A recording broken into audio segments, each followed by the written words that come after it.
L'histoire du XXe siècle est sombre et complexe. Le monde entier y a connu des bouleversements majeurs, des conflits terribles et des rivalités géopolitiques intenses.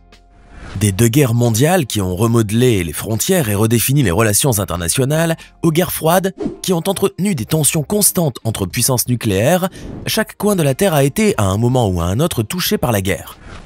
Ces conflits, alimentés par des idéologies opposées, des ambitions territoriales, des luttes pour l'indépendance, ont causé d'innombrables pertes humaines. Et chacun mériterait une pleine attention. Mais aujourd'hui, on va surtout parler d'un conflit dont on n'entend pas souvent parler. La guerre d'hiver, qui a opposé l'Union soviétique à la Finlande. Oui, l'immense URSS contre le tout petit pays finlandais. C'est une guerre qui, malgré sa brièveté, a tout de même joué un rôle significatif dans les événements de la Seconde Guerre. Pendant 4 mois intenses, de novembre 1939 à mars 1940, une lutte acharnée s'était déroulée dans les forêts enneigées et sur les lacs gelés de Finlande.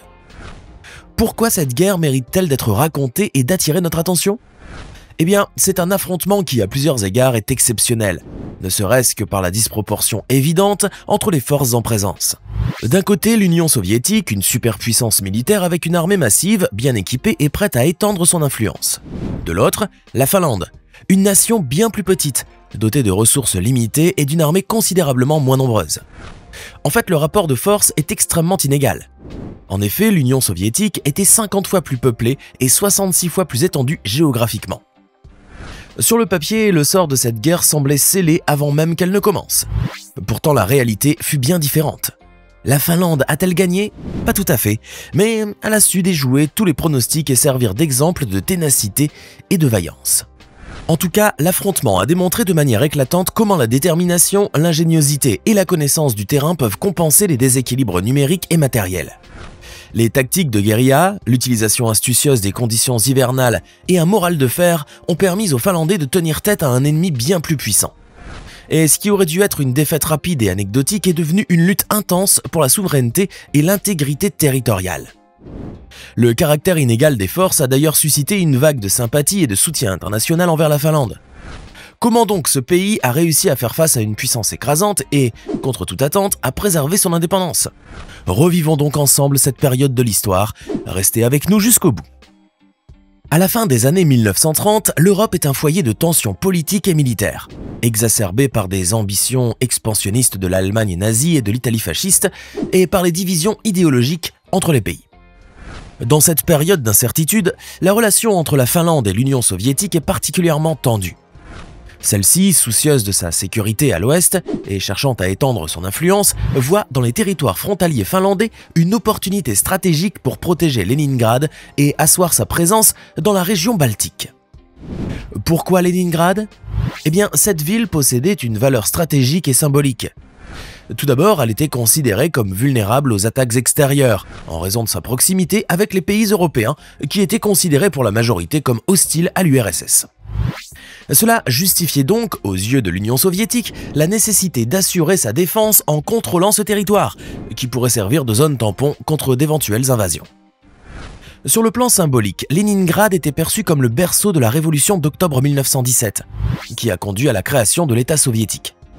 La ville était donc un symbole de la victoire du communisme sur l'ancien régime tsariste, et en plus de cela, c'était un centre culturel et éducatif majeur de l'Union soviétique. Mais la Finlande, bien que petite en termes de population et de puissance militaire, est déterminée à maintenir sa souveraineté et son intégrité territoriale. Ce pays est encore un jeune État, qui a arraché son indépendance à l'Empire russe en 1917. Historiquement partie du royaume de Suède, puis conquise par l'Empire russe en 1809, la Finlande a toujours occupé une position géographique et stratégique délicate. Après des décennies sous le joug russe, l'effondrement de ce dernier offre à la Finlande une opportunité d'autonomie qu'elle a su saisir au milieu des turbulences de la Première Guerre mondiale et de la Révolution russe. Il faut dire aussi que pendant la Première Guerre mondiale, l'Empire allemand a choisi de soutenir les Finlandais qui voulaient se séparer de la Russie et devenir indépendants. Après la guerre, la Finlande a vu naître sur ses terres une guerre civile. D'un côté, il y avait des groupes finlandais qui étaient favorables à l'Allemagne, et de l'autre, des groupes qui soutenaient les idées communistes influencées par la Russie. Mais même après que l'Allemagne a perdu la Première Guerre mondiale en 1918, la Finlande et l'Allemagne sont restées proches. Cependant, lorsque l'Allemagne a commencé peu à peu à adhérer à son idéologie raciale et à ses politiques agressives, les Finlandais avaient pris un peu leur distance, et vous verrez qu'ils ont eu bien raison de se méfier. Revenons au lien entre la Finlande et l'Union soviétique. Il s'envenime progressivement dans les années 1930. Ainsi qu'on l'a dit, la proximité de la frontière soviéto-finlandaise avec Leningrad est perçue comme une menace par l'Union soviétique, qui voit dans la Finlande un allié potentiel de l'Allemagne nazie. Dans cette situation, que faire? L'Union soviétique veut sécuriser avant tout ses intérêts, et pour cela elle a recours à une ruse à laquelle personne ne s'attendait et qui surprendra beaucoup l'Europe. Que s'est-il donc passé? Eh bien, l'Allemagne nazie et l'Union soviétique ont conclu un accord. C'est le pacte de non-agression de 1939, officiellement appelé le pacte Molotov-Ribbentrop. Avant cet engagement réciproque, les deux puissances semblaient être des ennemis irréconciliables. Pour Hitler, le pacte offrait la possibilité d'éviter une guerre sur deux fronts et lui permettait ainsi de se concentrer sur l'expansion vers l'ouest sans craindre une attaque soviétique immédiate. Pour Staline, le pacte offrait une chance de gagner du temps pour renforcer l'armée soviétique et pour récupérer les territoires en Europe de l'Est que la Russie avait perdus lors de précédents conflits. Cet accord a procuré à l'URSS la confiance nécessaire pour agir selon ses intérêts sans craindre une réaction allemande. Le pacte incluait un accord secret qui divisait l'Europe de l'Est en zones d'influence allemande et soviétique. Or voilà, la Finlande tombait dans la zone où l'URSS pouvait agir librement. Des négociations étaient nées entre ces deux pays limitrophes. L'URSS a demandé à la Finlande des concessions territoriales, chose que la Finlande a refusée. L'échec des négociations a poussé les soviétiques à user d'un autre moyen, l'invasion militaire. L'armée soviétique bombarde un village russe et déclare que l'attaque était initiée par les Finlandais et qu'il fallait donc entreprendre des représailles. Le 30 novembre 1939, la guerre d'hiver commence. La superpuissance rouge, avide de territoire, affronte un petit pays qui a moitié moins de soldats. Pour vous figurer ce rapport très inégal, l'Union soviétique mobilisait pour cette guerre 3800 avions et 3000 chars. La Finlande, quant à elle, seulement 173 avions et 30 chars. Ce jour-là, donc, l'armée soviétique viole l'accord de paix en lançant une attaque d'envergure contre la Finlande.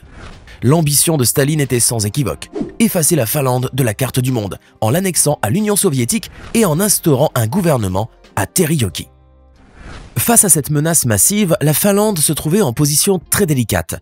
Elle dispose d'une petite armée et des équipements militaires pour la plupart comme désuets.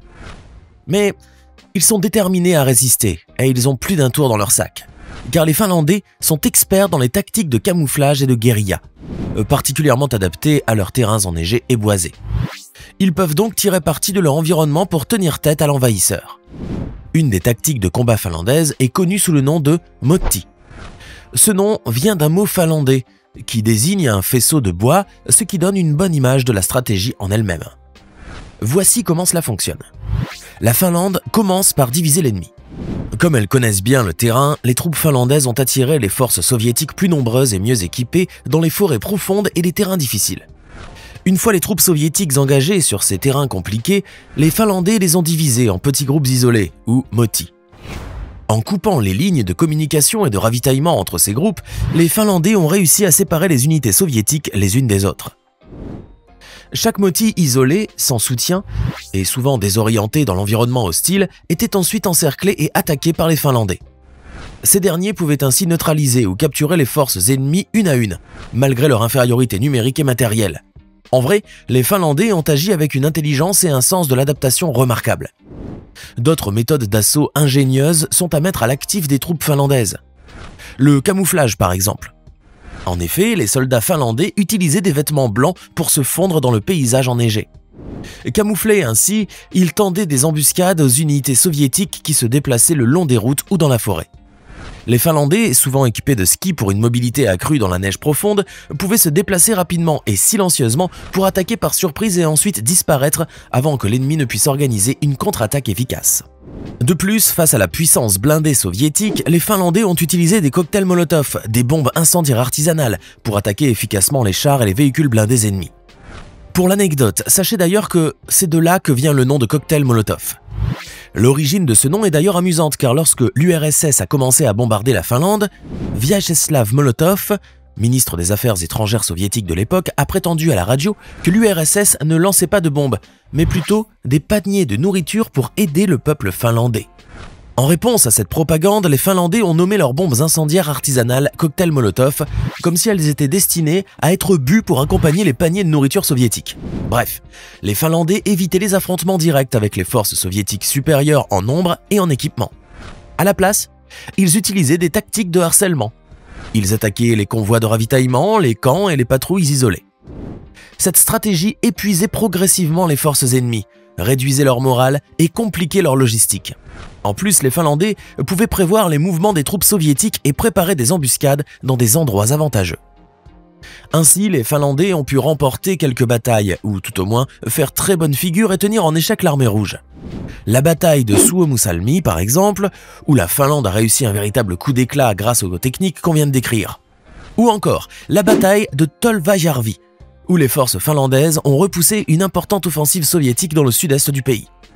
Il y a aussi la bataille de Kola, célèbre grâce au sniper finlandais Simo Aea, surnommé la Mort Blanche, qui à lui seul a abattu entre 500 et 700 soldats soviétiques. Ce qui lui a valu le titre de meilleur tireur d'élite de la Seconde Guerre, rien que cela. Mais c'est dans la bataille de l'isthme de Carélie, entre février et mars 1940, que l'armée rouge a lancé son offensive majeure. En effet, l'URSS avait tiré les leçons de ses échecs précédents et avait regroupé une force impressionnante, incluant des troupes d'infanterie, de l'artillerie lourde, des chars et des avions. L'assaut soviétique débuta en février 1940 avec un bombardement intensif destiné à briser les défenses finlandaises. La puissance de feu supérieure de l'URSS, son avantage en troupes et en matériel blindé ont finalement commencé à faire pencher la balance. Sans compter que les soviétiques avaient utilisé des tactiques de combat un peu plus raffinées que lors des premiers stades de la guerre. Finalement, les soviétiques ont réussi à briser les lignes de défense finlandaises. L'épuisement des troupes finlandaises, le manque de ressources pour contre-attaquer ou combler les brèches dans leur défense ont finalement conduit à un recul stratégique. C'est la défaite. En mars 1940, face à l'impossibilité de tenir plus longtemps et à la menace d'un encerclement complet, la Finlande a entamé des négociations de paix. Le traité de Moscou a mis fin à la guerre, forçant la Finlande à céder une portion significative de son territoire à l'URSS, y compris des parties de l'isthme de Carélie, ce qui a ainsi permis de créer une meilleure zone tampon autour de Leningrad. Mais l'essentiel, c'est que la Finlande a pu conserver sa souveraineté. De l'autre côté, malgré la victoire, les limites de la puissance soviétique furent mieux connues. En effet, l'arrogance et l'incompétence de certains commandants soviétiques furent exposées au grand jour. Les tactiques militaires désuètes, l'absence d'initiative sur le champ de bataille et le manque de préparation au combat dans des conditions hivernales, tout cela a terni l'image de superpuissance militaire que l'URSS voulait promouvoir. C'est la fin de cette vidéo. On espère qu'elle vous a plu et intéressé. Si c'est le cas, mettez un pouce bleu et abonnez-vous. Et comme d'habitude, n'hésitez pas à laisser vos avis dans la section des commentaires. À bientôt!